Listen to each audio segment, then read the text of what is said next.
There has always been a bit of a generational difference in how people see politics, how people see life on a whole.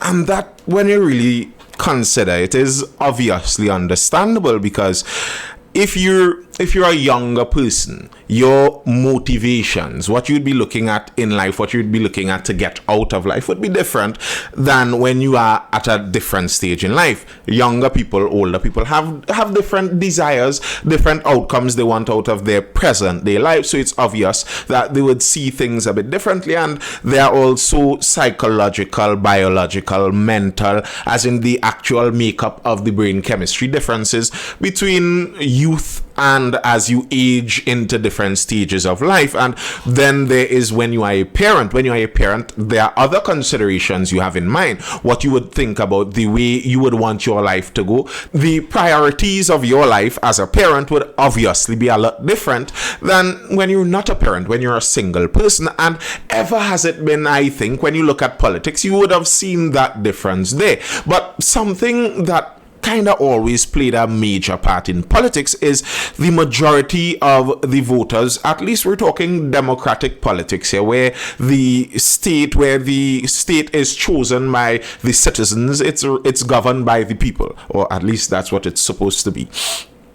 I think, generally speaking, the pattern has been that mostly the people who would take the time to register to vote and find out where they need to go to vote and etc., would have usually been the older people. Generally speaking, the younger people would be less likely to do that, and obviously there's an age limit usually on who could vote, making it that certain ages beneath that you have no say in the entire matter. Now, I think though we are seeing a bit of an experimental change in some of that when we look over to the United States. Their recent election, where it was expected to go one way and it did not really go that way, it didn't totally go opposite, but it certainly didn't go as significantly to the right-wing side as some people thought it would have.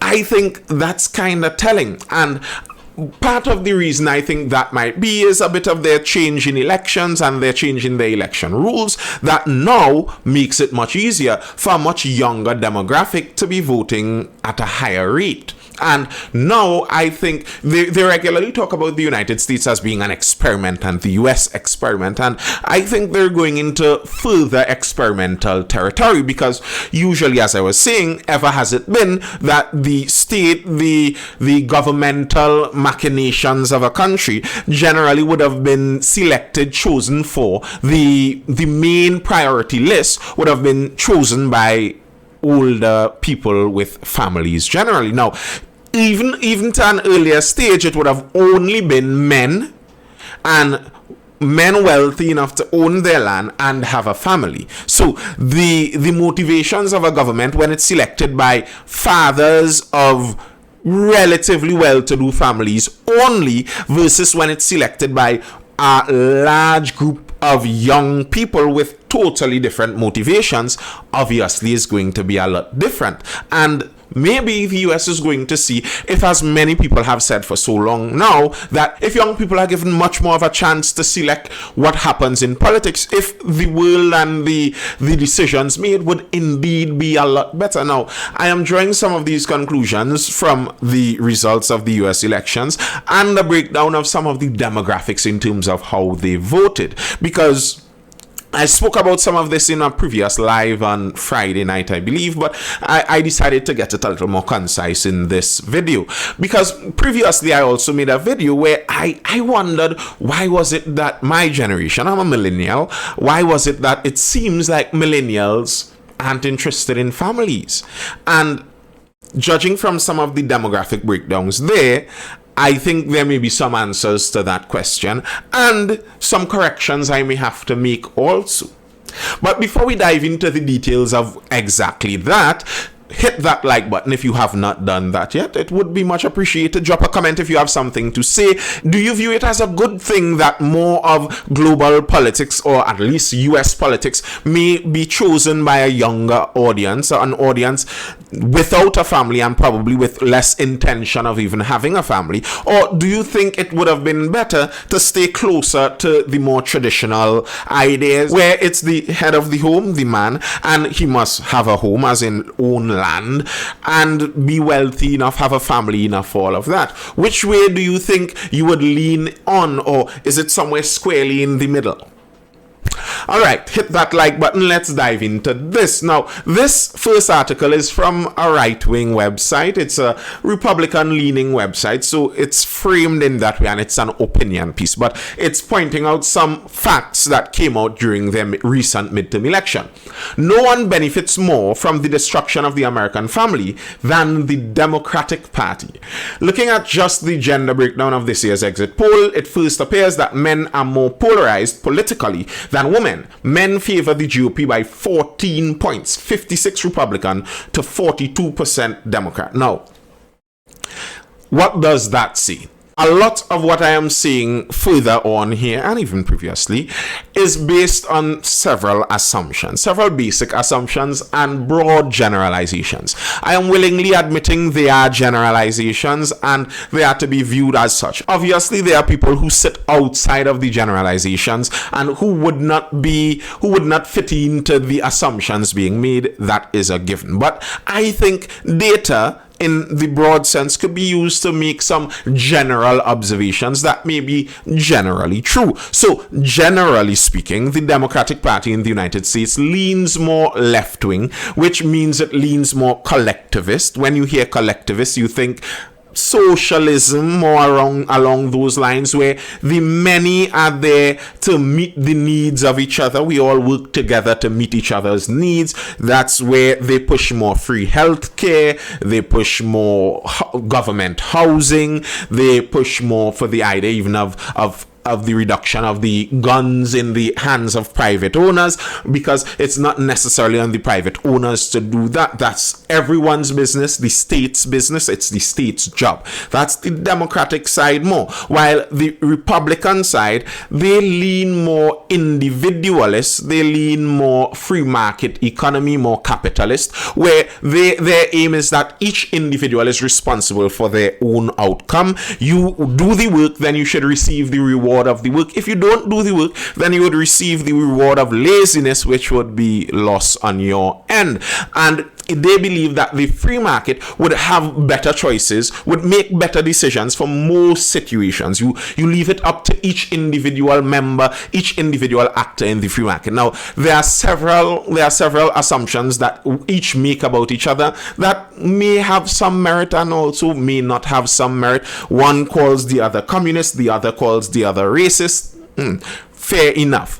Bad assumptions also made too. But even on the racial end, where it was said for quite some time that the right wing, the Republican side, the individualist side, they're more on the racist side. They have more white folks with them. But even in this latest election, it was noted that the racial breakdowns for midterms exposed shifting electorate. White voters remain a key demographic for the Republican Party, but voters of color showed some decline in Democratic support. So you're seeing that in this latest midterm, the Democratic Party lost some of that mixed racial support and it went over to the Republican side. So what I'm saying with that is that the conclusions I'm attempting to draw, you could talk about the racial sides of it, but this latest right-wing Republican Party isn't certainly any more racist than it would have been previously, as demonstrated by the fact that more people of mixed races, of various minority races,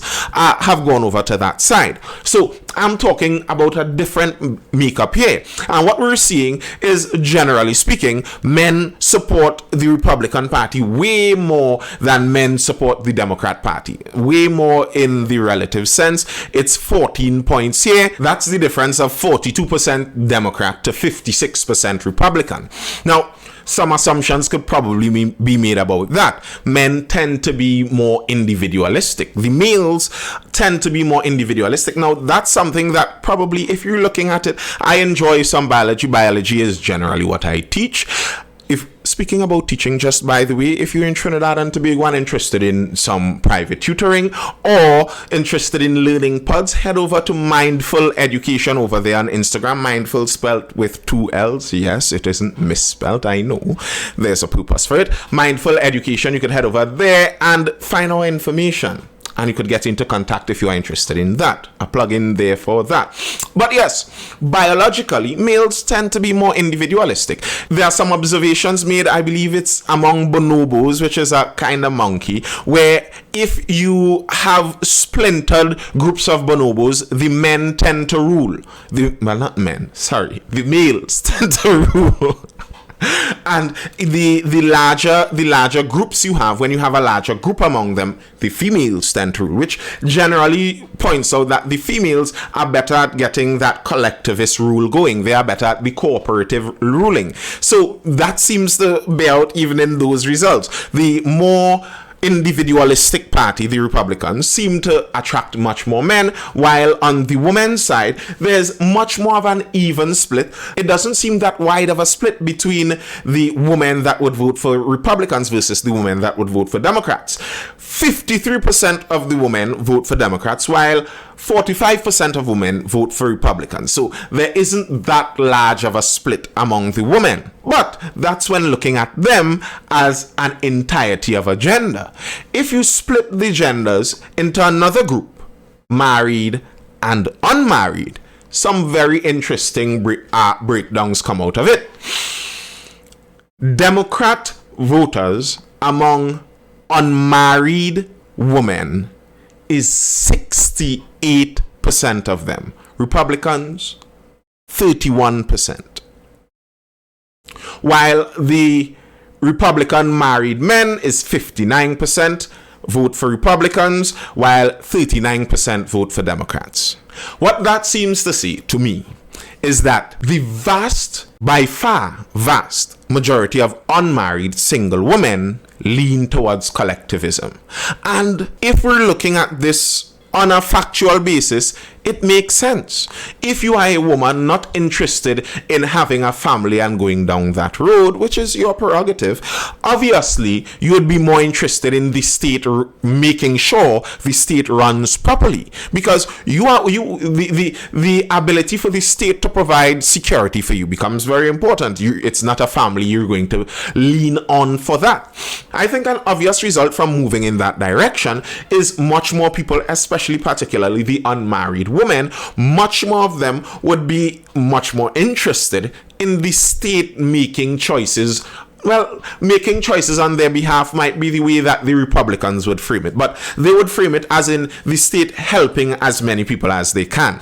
And that makes sense. You're no longer looking towards the patriarchal structure of a family to do this.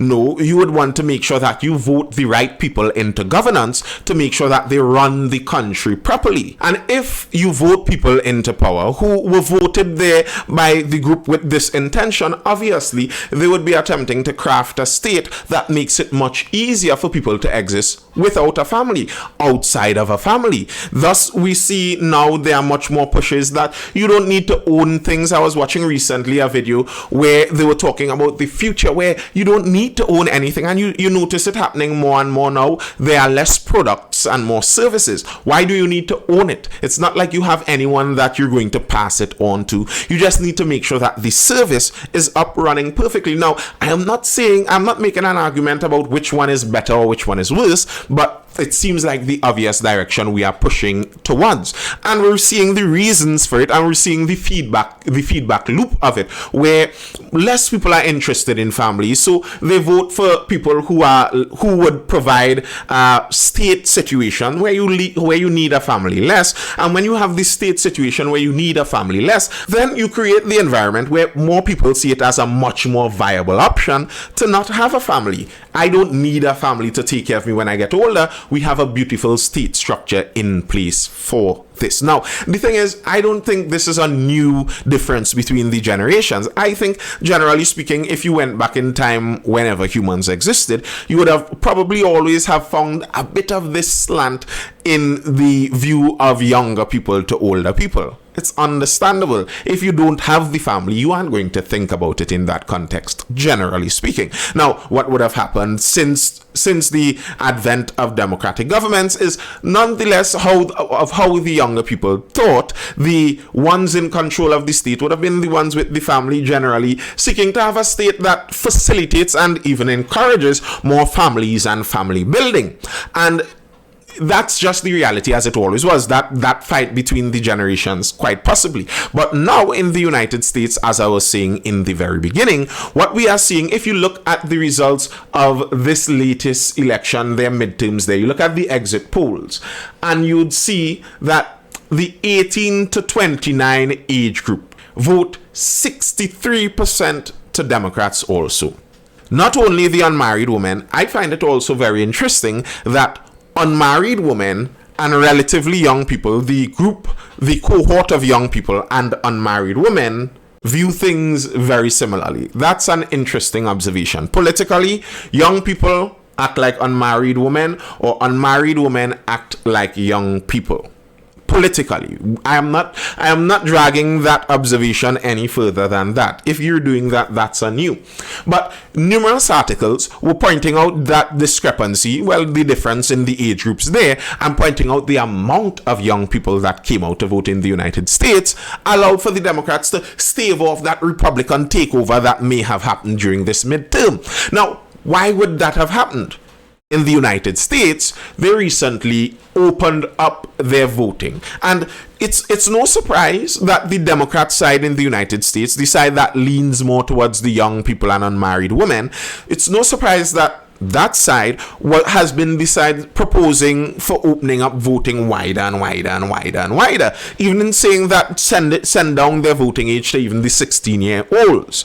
Because they know that by and large, the younger people and the unmarried women, the people who obviously see the need for the collectivist help around them. You're young, so you need help from other people for resources. You're an unmarried woman, so you need help from the state to make sure that you're safe, etc. It's a dangerous world out there without that security of the state. You know that is your main group, so no surprise that they encourage more voting there. And the United States has recently in several states allowed for universal mail-in voting, where they send out the ballots to everyone, basically everyone of voting age, and all of those people could vote. They just mail back in the votes there. And no surprise, the Democrats win that by far, because what you would have there, and this is my theory, I've seen it other places, but I don't know this necessarily is what they say is their strategy, but it's what it seems like to me. The fact would be that many of those young people would not have gone out to vote. Many of the young people are some of the most lethargic voters in the voting constituency. You may have a 90-year-old who needs a walker, and they would make sure to go out on election day and cast their vote for whoever they see fit. In Trinidad and Tobago, we are very much aware of this. The older people are the ones who go out to vote much more reliably. However, if you, as it were, force them to vote, you send the ballot into their homes where they can go there and just come home and see the ballot on a table, and their parent tells them, go vote for who you vote for. That would certainly increase the amount of youth turnout in the vote. And I think we're seeing more of that consequence in the United States. And I wonder if we're going to see in the US another modern day experiment. They call themselves the US experiment all the time, and I wonder if we're going to see another experiment where we will actually see, probably for the first time globally, in the democratic style of ruling, young people deciding which direction politics takes. Now, I know some people would be very excited for that, but I think there are some realities about youth and about young people that would make this a bit tricky. And who knows how it would end in the long run. Now, personally, I am someone, if you listen enough of my content, I by and large lean much more individualistic, much more libertarian even, because I find if I am to think about politics and politicians, the first word that comes up is distrust, probably second to corruption. And if I'm thinking about the collectivist mentality in terms of politics, I see it as, okay, I don't trust politicians. I consider a lot of them corrupt. My solution to that would be to give those same politicians more power. It just doesn't seem logical or reasonable to me. So I lean much more to the individualistic side. But especially with being not too far removed from the young people group, I understand the lure of the collectivist promises. You as a young person, you don't have much power, much resources. It's very tempting to say that yes, the needs of each individual should be paid for by the ability of the group. So yes, I'm an individual who might not have enough to supply what I say I need, but if the group has enough resources, why can't they share some with me? As a young person, I get that that's tempting. I think, though, the promises of collectivism are very easy to be dishonest about. It's very easy for someone to promise that they're going to pay your student loan debt, and then the day or 2 days after the election, you find out that actually it's unconstitutional. And that was what happened in the United States also. They promised to pay the student debt. Then right after, a judge ruled that actually you cannot do that. And many people were saying that all along, that this is unconstitutional. They are not going to be able to do this. But hope springs eternal in the youthful heart. So you're saying, well, I don't care what these old evil people say. Yes, I'm with the people who want to reduce the student debt. Yes, they say they want to reduce the debt, but they know they cannot. And that's part of the problem when you mix collectivism with youth. Now, a correction I'd make on that I found interesting looking at the exit polls of this very same election was the 30 to 39 age group. 30 to 39 or 30 to 44, according to which exit poll you look at. That's the kind of millennial age group. That's my people. And in my previous video, I commented that the millennial people seem to be the ones that really are on the anti-family side. Now, if we are to make some assumptions here, these are assumptions. These are leaps. I am saying that these are leaps. That, okay, if you are more family oriented, you vote more on the conservative side. If you are more collectivist oriented, less family oriented, you vote more on the liberal or progressive side. In the 30 to 44 age group, 51%, 51, one more than half, was all that went to the Democrats. I find that very interesting. And I think that is a sway. Where this millennial age group may have once held certain beliefs that they seem to be letting go of as they age. But whether they let go of that or not, it seems like the generation coming in the wings may have the old views of the previous millennials, and now in the United States, at least, they have a lot more voting power. Do you think that would lead to more successful policies? It may lead to much more new policies, which would be interesting. Drop a comment, tell me what you think. Do you think some of my assumptions are just too far out there and they don't add up reasonably? Or do you think, yeah, that kind of makes sense? Hit that like button. I hope you're educated, informed, or entertained, and I will see you in the next video.